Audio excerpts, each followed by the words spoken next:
Hi everyone, ನಾನು ನಿಮ್ಮ ಸಂದರ್ಶಿನಿ ಸ್ವಾಮಿ. ಮಾತೆಲ್ಲ ಮುಗಿದ ಮೇಲೆ ಧ್ವನಿಯೊಂದು ಕಾಡಿದೆ. ಕಥೆಯ ಮುಂದುವರಿದ ಭಾಗ.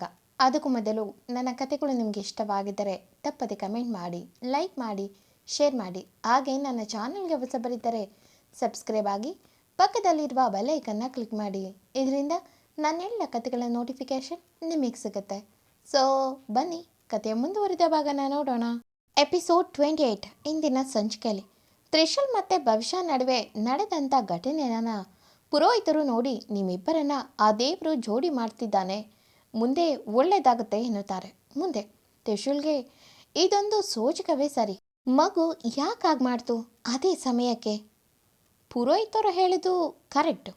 ನಾನು ಅವಳ ಮೇಲೆ ಅದೆಲ್ಲ ಬೀಳಬಾರ್ದು ಎಂದು ಟ್ರೈ ಮಾಡೋಕ್ಕೆ ಹೋದಾಗ ಅದು ನನ್ನ ಕೈ ಸೋಕಿ ಅವಳ ಹಣೆ ಸೇರಿದೆ ಎಂದು ಯೋಚಿಸ್ದ. ಭವಿಷ್ಯ ಮನಸ್ಸಲ್ಲಿ ಎಂದು ಅದನ್ನು ಒಪ್ಕೊಳ್ಳೋ ಮನಸ್ಥಿತಿ ಇರಲಿಲ್ಲ. ತ್ರಿಶೂಲ್ ಅದೇ ತಲೆಯಲ್ಲಿ ಇಟ್ಕೊಂಡು ಹೊರಗೆ ಬಂದು ನೋಡಿದ್ರೆ ಭವಿಷ್ಯ ಇನ್ನೂ ನೀರಲ್ಲಿ ಸೀರೆ ಮೇಲೆ ಬಿದ್ದಿತ್ತಂತ ಕುಂಕುಮನ ಒರೆಸೋ ಬ್ಯುಸಿನಲ್ಲಿ ಇದ್ಲು. ಜಯ ನಡೆದ ಅಷ್ಟು ಘಟನೆ ನೋಡಿ ಇದು ಸುಮ್ಮನೆ ಹಾಗಾಗೋಕ್ಕೆ ಸಾಧ್ಯ ಇಲ್ಲ. ಪುರೋಹಿತರು ಹೇಳಿದಂತೆ ಭವಿಷ್ಯ ತ್ರಿಶೂಲ್ ಸರ್ಗೆ ಸರಿಯಾದ ಜೋಡಿ ಎಂದುಕೊಂಡಳು. ತಾವು ಅಂದುಕೊಂಡಂತೆ ಮಗುವಿನ ವ್ರತ ಮಾಡಿ ಮುಗಿಸಿದ ತ್ರಿಶೂಲ್ ಮತ್ತೆ ತನ್ನ ಮನೆಗೆ ಹೋಗಲು ನಿರ್ಧರಿಸ್ದ. ಭವಿಷ್ಯ ಕೂಡ ಹೋಗಲು ನಿರ್ಧಾರ ಮಾಡಿದ್ಲು. ಬಟ್ ಎಲ್ಲಿ ಅನ್ನೋದು ಪಾಪ ಅವಳಿಗೂ ಗೊತ್ತಿರಲಿಲ್ಲ. ತ್ರಿಶೂಲ್ ಭವಿಷ್ಯ ಮುಂದೆ ನಿಂತು ಥ್ಯಾಂಕ್ಸ್ ಫಾರ್ ಎವ್ರಿಥಿಂಗ್ ಎಂದ. ಭವಿಷ್ಯ ಇದಕ್ಕೆಲ್ಲ ಥ್ಯಾಂಕ್ಸ್ ಯಾಕೆ ಸರ್ ಎಂದು ನಕ್ಕು ಮಗುವಿನ ಕಡೆ ನೋಡಿ ಪಾಪು ಹುಷಾರು, ಚೆನ್ನಾಗಿ ಊಟ ಮಾಡು ಎಂದು ನಕ್ಕು ಮಗು ಕೆನ್ನೆಗೆ ಮುತ್ತಿಟ್ಲು. ತ್ರಿಶೂಲ್ ಬಾ ಡ್ರಾಪ್ ಮಾಡ್ತೀನಿ ಎಂದ. ಭವಿಷ್ಯ ಪರವಾಗಿಲ್ಲ ಸರ್, ನಾನೇ ಹೋಗ್ತೀನಿ ಎಂದಳು. ತ್ರಿಶೂಲ್ ಗಾಡಿ ಮೂವ್ ಹಾಗೆ ಸ್ವಲ್ಪ ಸಮಯಕ್ಕೆ ಮಗು ಅಳೋಕ್ಕೆ ಶುರುವಾಯಿತು. ಮೊದಲ ಬಾರಿಗೆ ಅದು ಒಂದು ಮಾತಾಡಿತು. ಆ ಮಾತು ಕೇಳಿದ ತ್ರಿಶೂಲ್ ಆಶ್ಚರ್ಯದಿಂದ ಚಕ್ ಎಂದು ಬ್ರೇಕ್ ಹಾಕಿದ್ದ. ಜಯ ಕೂಡ ಶಾಕ್ನಲ್ಲಿ ತ್ರಿಶೂಲ್ ಕಡೆನೇ ನೋಡಿದ್ಲು. ಮಗು ಭವಿಷ್ಯ ಕಡೆ ಕೈ ತೋರಿಸಿ ಅಮ್ಮ ಅಮ್ಮ ಎಂದು ತೊದಲು ನುಡುತ್ತಾ ಅಳುತ್ತಿತ್ತು. ತ್ರಿಶೂಲ್ ಮಗು ಅಮ್ಮ ಎಂದು ಕರೆದು ಅಳುತ್ತಿರುವುದನ್ನು ನೋಡಿ ಎಂದೂ ಭಾವುಕನಾಗದ ಹುಡುಗನ ಕಣ್ಣು ಈಗ ತುಂಬಿತು. ಇಲ್ಲಿ ಭವಿಷ್ಯ ಕಣ್ಣಲ್ಲೂ ನೀರು ತುಂಬಿತು. ಮಗು ಹೋಗುತ್ತಿದ್ದೆ ಅನ್ನೋ ಬೇಜಾರ್ಗೆ ತುಂಬ ಹಚ್ಚಿಕೊಂಡಿದ್ಲು ಮಗುನ. ಬಟ್ಟು ಅದು ಅವಳ ಜೊತೆಗೆ ಜೀವನ ಪೂರ್ತಿ ಬರಲ್ಲ ಅಲ್ವಾ, ಅದಕ್ಕೆ ಇರೋ ರಿಯಾಲಿಟಿನ ಒಪ್ಕೊಳ್ಬೇಕು. ನಮ್ಮದಲ್ಲದ ಮಗುಗೆ ನಾವು ಅತಿ ಆಸೆ ಪಡಬಾರ್ದು ಎಂದು ಹೋಗುತ್ತಿದ್ದ ಕಾರ್ನ ನೋಡಿ ಒಮ್ಮೆ ನಿಟ್ಟುಸಿರು ಬಿಟ್ಲು. ಭವಿಷ್ಯ ವಾಪಸ್ ಹಿಂದೆ ತಿರುಗಿ ಸ್ವಲ್ಪ ದೂರ ನಡೆಯುವ ಹುಡುಗಿಗೆ ಮಗುವಿನ ಜೊತೆಗೆ ಕಳೆದ ಈ 10 ಡೇಸ್ ನೆನಪಿಗೆ ಬರ್ತಿತ್ತು. ಮಗುವಿನ ಜೊತೆಗೆ ಆಟ, ಅದರ ಜೊತೆಗಿನ ಮಾತು ಎಲ್ಲ ನೆನೆದು ತುಂಬಿದ್ದ ತನ್ನ ಕಣ್ಣನ್ನು ಒರೆಸ್ಕೊಂಡು ನಡೀತಿದ್ಲು. ಅವಳಿಗೆ ಅಡ್ಡವಾಗಿ ಒಂದು ಕಾರ್ ಬಂದು ಸಡನ್ ಆಗಿ ಬ್ರೇಕ್ ಹಾಕಿ ನಿಂತಿತು.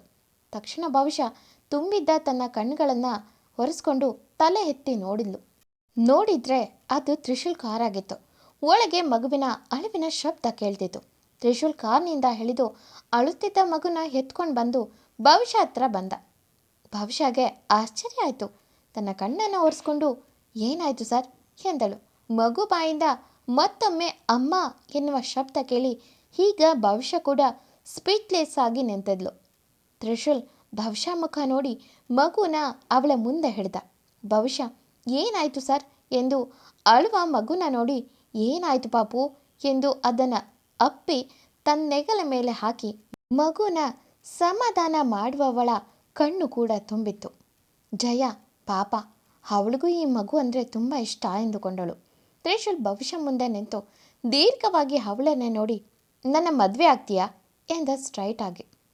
ಭವಿಷ್ಯ ಜಯ ಇಬ್ಬರು ಅವನ ಮಾತು ಕೇಳಿ ಶಾಕ್ನಲ್ಲಿ ಒಬ್ಬರ ಮುಖ ಒಬ್ಬರು ನೋಡಿಕೊಂಡ್ರು. ಇಬ್ಬರ ಬಾಯಿಂದ ಬಂದ ಒಂದೇ ಒಂದು ಶಬ್ದ ಅಂದರೆ ಏನು ಹೇಳ್ತಿದ್ದೀರಾ ಸರ್ ಅನ್ನೋದು. ತ್ರಿಶೂಲ್ ನೀವಿಬ್ಬರು ಕೇಳ್ಕೊಂಡಿದ್ದು ನಿಜ ಎಂದು ಭವಿಷ್ಯ ಕಡೆ ತಿರುಗಿ ನನ್ನ ಮದುವೆ ಆಗ್ತೀಯ ಭವಿಷ್ಯ ಎಂದ ಮತ್ತೊಮ್ಮೆ. ತ್ರಿಶೂಲ್ ಕಣ್ಣೋಟದಲ್ಲಿ ಯಾವುದೇ ಕಲ್ಮಶ ಇಲ್ಲ, ಹಾಗೆ ಅವನಿಗೆ ಯಾವುದೇ ರೀತಿ ಎಸಿಟೇಟ್ ಕೂಡ ಇಲ್ಲ. ಮತ್ತೊಮ್ಮೆ ಹೇಳು ಭವಿಷ್ಯ, ನನ್ನ ಮದುವೆ ಆಗಿ ನನ್ನ ಮಗುಗೆ ತಾಯಿ ಆಗ್ತೀಯಾ ಎಂದ. ಭವಿಷ್ಯ ಇದೇನು ಕನಸ ಎನ್ನುವಂತೆ ಪಿಳಿ ಪಿಳಿ ಕಣ್ಣುಗಳನ್ನು ಬಿಡುತ್ತಾ ರೆಪ್ಪೆಯನ್ನು ಬಡಿಯುತ್ತಾ ಹುಡುಗಿ ಹಾಗೆ ಮಗು ಹಿಡಿದು ನಿಂತಿದ್ಲು. ತ್ರಿಶೂಲ್ ಹೇಳು ಭವಿಷ್ಯ, ನಿನ್ನ ಇಂದಿನ ಕತೆ ನನಗೆ ಬೇಡ. ಬಟ್ ಮುಂದೆ ನನ್ನ ಮಗುಗೆ ತಾಯಾಗಿ ನನ್ನ ಮನೆಗೆ ಬರ್ತೀಯಾ ಎಂದ. ಬಹುಶಃ ಇನ್ನೂ ಕದಲದೆ ಹಾಗೆ ನಿಂತಿದ್ದನ್ನು ನೋಡಿ ಬಹುಶಃ ಎರಡು ಭುಜ ಹಿಡಿದು ಮಾತಾಡು ಬಹುಶಃ, ವಿಲ್ ಯು ಮ್ಯಾರಿ ಮೀ ಎಂದ ತುಸು ಲೌಡಾಗೆ. ತಕ್ಷಣ ಅವನ ಮಾತಿಗೆ ಹೆಚ್ಚೆತ್ತಂತ ಬಹುಶಃ, ಸರ್ ಏನು ಮಾತಾಡ್ತಿದ್ದೀರ ಸರ್, ನಾನು ನಿಮ್ಮನ್ನ ಎಂದು ಇಲ್ಲ ಎನ್ನುವಂತೆ ಕತ್ತಾಡಿಸಿ, ನೀವೇನೋ ತಪ್ಪಾಗಿ ನಿರ್ಧಾರ ತಗೊಂಡಿದ್ದೀರಾ ಎಂದಳು. ತ್ರಿಶೂಲ್ ಒಮ್ಮೆ ತಾನು ಇಲ್ಲಿಗೆ ಬಂದಾಗಿಂದಲೂ ಬಹುಶಃ ತನ್ನ ಜೊತೆ ಮಗುಗೆ ಒಳ್ಳೆಯದಾಗಲಿ ಎಂದು ಏನೆಲ್ಲ ಮಾಡಿದ್ಲು ಎಂದು ನೆನೆದು ದೃಢವಾಗಿ ನಾನು ಸರಿಯಾಗಿ ನಿರ್ಧಾರ ಮಾಡಿದ್ದೀನಿ ಎಂದ. ಬಹುಶಃ ಮಗುನ ಸಮಾಧಾನ ಮಾಡಿ ತಗೊಳ್ಳಿ ಸರ್, ನಿಮ್ಮ ಮಗುನ ಎಂದು ಕೊಡಲೋಗುವ ಹುಡುಗಿ ಕೊರಳು ಬಿಡದ ಮಗು ನೋಡಿ ಬಹುಶಃ ಕಂಗಾಲಾದರೆ ತ್ರಿಶೂಲ್ ಮತ್ತೊಮ್ಮೆ ತಾನು ಈಗ ತಗೊಂಡಿರುವಂಥ ನಿರ್ಧಾರ ಸರಿಯಾಗೇ ಇದೆ ಎಂದುಕೊಂಡ. ಬಹುಶಃ ಅಕ್ಕ ಪಾಪು ತಗೋ ಎಂದರೂ ಬಿಡದ ಮಗು ತಾಯಿನ ಬಿಡದಂತೆ ಹಿಡಿಯುವಂತೆ ಅವಳ ಬಟ್ಟೆ ಹಿಡಿದು ಅಳ್ತಿತ್ತು. ತ್ರಿಶೂಲ್ ನಿಲ್ಲಿಸು ಬಹುಶಃ, ನನ್ನ ಮಗು ತಾಯಿಲ್ಲದ ತಬ್ಬಲಿ, ನಿನಗಿಂತ ಒಳ್ಳೆ ತಾಯಿನ ನನಗೆ ಕೊಡೋಕ್ಕೆ ಸಾಧ್ಯ ಇಲ್ಲ ಅವನಿಗೆ. ನಿನಗೂ ಪಾಪು ಅಂದರೆ ಇಷ್ಟ ಅಂತ ಗೊತ್ತು, ಅದಕ್ಕೆ ಕೇಳ್ತಿದ್ದೀನಿ, ಹೇಳು ಬಹುಶಃ ನೀನು ಈ ಮಗುಗೆ ಪರ್ಮನೆಂಟ್ ಅಮ್ಮ ಆಗ್ತೀಯಾ ಎಂದ. ಅವನ ಮಾತಿಗೆ ಒಪ್ಪದಂತ ಬಹುಶಃ, ಸರ್ ಮಗು ನೋಡ್ಕೊ ಅನ್ನಿ, ಖಂಡಿತ ನೋಡ್ಕೋತೀನಿ, ಬಟ್ ಹೀಗೆಲ್ಲ ಎಂದು ಮಾತು ನಿಲ್ಲಿಸಿ, ಬೇಡ ಸರ್ ಇದೆಲ್ಲ ನನಗೆ ಹಾಗೆ ಬರಲ್ಲ, ಈಗಾಗಲೇ ಮದುವೆ ಅನ್ನೋ ಬಂದ ಕಳಿಸಿ ಮುಕ್ತಳಾಗಿದ್ದೇನೆ ಎಂದಳು ದೃಢವಾಗಿ. ತ್ರಿಶೂಲ್ ಹುಬ್ಬು ಬೆಸೆದು, ಬಹುಶಃ ನೀನು ಹೇಳ್ದಾಗೆ ನಿನಗೂ ಭುವನ್ಗೆ ಡೈವರ್ಸ್ ಆಗಿದೆ ಅನ್ನೋದು ಗೊತ್ತು. ನಾನು ಒಂದು ಹುಡುಗಿನ ಲವ್ ಮಾಡಿದ್ದೆ. ನನ್ನ ಪ್ರಕಾರ ನಾವಿಬ್ಬರು ಒಂದೇ ರೀತಿಯಲ್ಲಿ ನಿಂತಿದ್ದೀವಿ. ಈಗ ಈ ಮಗುಗೆ ನಾನು ಹೇಗೆ ತಂದೆಯಾಗಿ ಆ ಸ್ಥಾನ ತುಂಬಿದ್ದೇನೋ ಹಾಗೆ ನೀನು ತಾಯಿಯಾಗಿ ಈ ಮಗು ಜೀವನ ಪೂರ್ತಿ ಇರ್ತೀಯಾ, ಇದರಲ್ಲಿ ಯಾವುದೇ ಕೆಟ್ಟ ಆಲೋಚನೆ ಇಲ್ಲ ಎಂದ ದೃಢವಾಗಿ. ಬಹುಶಃ ನೋ ಸರ್, ನನ್ನಿಂದ ಇದು ಸಾಧ್ಯ ಇಲ್ಲ ಎಂದಳು ಕಡ್ಡಿನ ತುಂಡಿ ಮಾಡಿ ಹೇಳುವಂತೆ. ತ್ರಿಶೂಲ್ ಮುಖ ಗಂಭೀರವಾಯಿತು. ಆಲ್ ರೈಟ್ ಎಂದು ಮನದಲ್ಲಿ, ನೀನು ಒಳ್ಳೆ ರೀತಿಯಲ್ಲಿ ಹೇಳಿದ್ರೆ ಕೇಳಲ್ಲ ಅನಿಸುತ್ತೆ ಎಂದು ಭವಿಷ್ಯಗೆ ಬೆನ್ನಾಕಿ ನಿಂತು, ನೀನು ಕೊಟ್ಟ ಮಾತಿನ ಮೇಲೆ ನಿಲ್ತೀಯ ಅಲ್ವಾ ಭವಿಷ್ಯ ಎಂದ. ಭವಿಷ್ಯ ಅವನ ಮಾತು ಕೇಳಿ ಹುಪ್ಪು ಬೆಸೆದು, ನಾನು ಯಾವತ್ತೂ ಬ್ರೇಕ್ ಮಾಡಲ್ಲ ಸರ್, ಎಷ್ಟು ಸಾಧ್ಯವೋ ಅಷ್ಟು ಟ್ರೈ ಮಾಡ್ತೀನಿ ಎಂದಳು. ತ್ರಿಶೂಲ್ ನೀನು ಒಂದು ಅಗ್ರಿಮೆಂಟ್ ಸೈನ್ ಮಾಡಿದ್ದೆ ನೆನಪಿದೆ ಅಲ್ವಾ ಎಂದ. ಭವಿಷ್ಯ ಹುಬ್ಬು ಕಂಟಿಕಿ, ಯಾವ ಅಗ್ರಿಮೆಂಟ್ ಸರ್ ಎಂದಳು ತಿಳಿಯದಂತೆ. ತ್ರಿಶೂಲ್ ನೀನು ಕೆಲಸಕ್ಕೆ ಸೇರುವಾಗ ಒಂದು ಅಗ್ರಿಮೆಂಟ್ಗೆ ಸೈನ್ ಮಾಡಿದ್ದೆ, ಅದರಲ್ಲಿ 2 ವರ್ಷ ಕೆಲಸ ಮಾಡಬೇಕಂತ ಇತ್ತು, ಸೊ ಈಗ ಅದನ್ನು ಕಂಟಿನ್ಯೂ ಮಾಡು ಎಂದ ದೃಢವಾಗಿ. ತ್ರಿಶೂಲ್ ಮಾತು ಕೇಳಿದ ಬಹುಶಃ ತುಸು ಕೋಪದಲ್ಲೇ ಸರ್ ಎಂದಳು. ಯಾಕಂದರೆ ಅವಳು ಈಗಾಗಲೇ ನಿರ್ಧಾರ ಮಾಡಿದ್ಲು, ತಾನು ಇನ್ನು ಮುಂದೆ ಯಾರ ಮೇಲೂ ಡಿಪೆಂಡ್ ಆಗಿ ಬದುಕೋಕೆ ಇಷ್ಟಪಡದೆ ದೂರ ಎಲ್ಲಾದರೂ ಹೋಗುವ ನಿರ್ಧಾರ ಮಾಡಿದ್ಲು. ಈಗ ತ್ರಿಶೂಲ್ ಮಾತು ಕೇಳಿ ಮತ್ತೊಮ್ಮೆ ಇವರ ಮನೆಯಲ್ಲಿ ಕೆಲಸ ಮಾಡಬೇಕಾ ಎಂದುಕೊಂಡು ಎಂದ ಸ್ವಾರ್ಥಿ ಎಂದುಕೊಂಡಳು. ತ್ರಿಶೂಲ್ ಸ್ವಾರ್ಥಿ ಅಂದ್ಕೊಂಡ್ರೂ ಪರವಾಗಿಲ್ಲ, ಬಟ್ ನನ್ನ ಮಗುವಿನ ಸಂತೋಷ ನನಗೆ ತುಂಬ ಮುಖ್ಯ. ನನಗೆ ಗೊತ್ತು ನೀನು ಇದಕ್ಕೆಲ್ಲ ರೆಡಿ ಇಲ್ಲ ಅಂತ, ಬಟ್ ನೀನೇ ಸೈನ್ ಮಾಡಿದ ಪೇಪರ್ ನನ್ನ ಹತ್ರ ಇನ್ನೂ ಭದ್ರವಾಗಿದೆ, ಸೊ ಅದರ ಪ್ರಕಾರ ನೀನು ಆ ಕೆಲಸ ಮಾಡು, ಇಲ್ಲ ನನ್ನ ಮದುವೆ ಆಗು, ಇವೆರಡೇ ನಿನಗೆ ಉಳಿದಿರೋ ಆಪ್ಷನ್ ಎಂದ ಗಂಭೀರವಾಗಿ.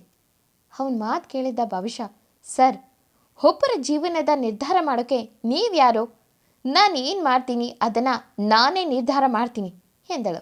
ತ್ರಿಶೂಲ್ ನೋಡು ಭವಿಷ್ಯ, ಆ ವಿಲ್ ಪ್ರಕಾರ ನಿನಗೆ ಕೆಲಸ ಮಾಡೋದು ಬಿಟ್ಟು ಬೇರೆ ಆಪ್ಷನ್ ಇಲ್ಲ, ಇಲ್ಲ ಜೈಲಿನಲ್ಲಿ ಕೂರಬೇಕು ಎಂದ. ಭವಿಷ್ಯ ಕೋಪದಲ್ಲೇ, ಏನಾದರೂ ಮಾಡ್ಕೊಳ್ಳಿ, ನಿಮಗೋಸ್ಕರ ನಾನು ನನ್ನ ಜೀವನದ ದಿಕ್ಕನ್ನೇ ಬದಲಿಸೋಕೆ ಸಾಧ್ಯ ಇಲ್ಲ ಎಂದಳು.